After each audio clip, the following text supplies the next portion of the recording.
கர்த்தருடைய பரிசுத்த நாமத்திற்கு ஸ்தோத்திரம் உண்டாவதாக.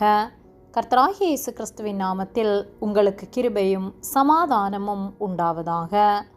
இந்த நாளுக்குரிய தியானத்திற்கான தேவ வார்த்தை எரேமியா அதிகாரம் 10 வசனம் 23.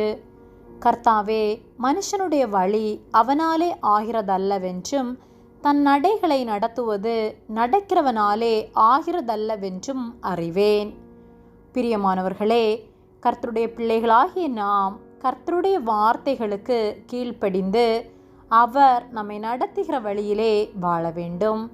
எரேமியா 10:23 கர்த்தாவே, மனுஷனுடைய வழி அவனாலே ஆகிறதல்லவென்றும் தன் நடைகளை நடத்துவது நடக்கிறவனாலே ஆகிறதல்லவென்றும் அறிவேன் என்று சொல்லப்பட்டுள்ளது. நாம் நம்முடைய வாழ்க்கையை குறித்து பல திட்டங்கள் வைத்திருக்கலாம். ஆனால் நாம் வைத்திருக்கிற திட்டங்களின்படி அல்ல நம்முடைய வாழ்க்கை நடப்பது. மாறாக கர்த்தருடைய திட்டங்களின்படி நம்முடைய நடைகளை உறுதிப்படுத்துவது கர்த்தர். நம்முடைய வாழ்க்கையின் ஒவ்வொரு திட்டங்களும் நாம் விரும்பினபடி அல்ல, கர்த்தருடைய திட்டத்தின்படி வாழ ஒப்பு கொடுக்க வேண்டும். கர்த்தர் எப்படி விரும்புகிறாரோ அதன்படி கர்த்தருடைய திட்டங்களின்படி நடக்கின்றது.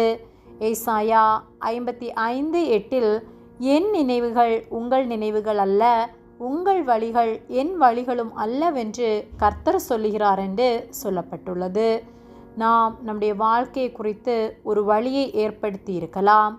ஆனால் நாம் எதை விரும்பினாலும் கர்த்தர் நமக்காக வைத்திருக்கிற திட்டங்கள் நிறைவேறும். ஒருவேளை நம்முடைய வாழ்க்கையை குறித்து இந்த ஆண்டு என் வாழ்வில் இதை செய்ய வேண்டும் என்று சொல்லி நாம் திட்டம் வைத்திருக்கலாம். அது கர்த்தருக்கு ஏற்றபடி இருக்குமானால் நிச்சயமாக நிறைவேறும். ஆனால் நாம் கர்த்தருடைய ஆலோசனை இல்லாமல் நம் சுய எண்ணத்தின்படி செயல்படுவோமானால் எந்த ஒரு காரியமும் நன்மையாக இருக்காது. நம்முடைய வாழ்க்கையில் அநேக ஏற்றங்கள் உண்டாகும், அநேக தாழ்வுகள் உண்டாகும். நம்முடைய திட்டங்கள் நம்முடைய வாழ்வின் நன்மைக்காக மட்டுமே நாம் திட்டமிடுகின்றோம்.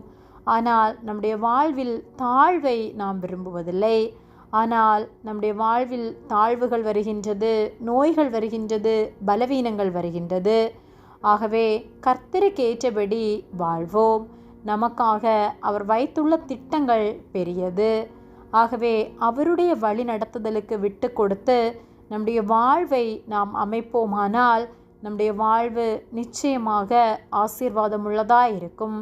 மாறாக என்னிடம் பணம் இருக்கின்றது, என்னிடம் செல்வாக்கு இருக்கின்றது, அதை வைத்து என்னுடைய வாழ்வை நான் எப்படி வேண்டுமானாலும் வாழ்வேன் என்று நாம் நினைப்போமானால் நம்முடைய வாழ்வு நன்மை உள்ளதாக இருக்க முடியாது.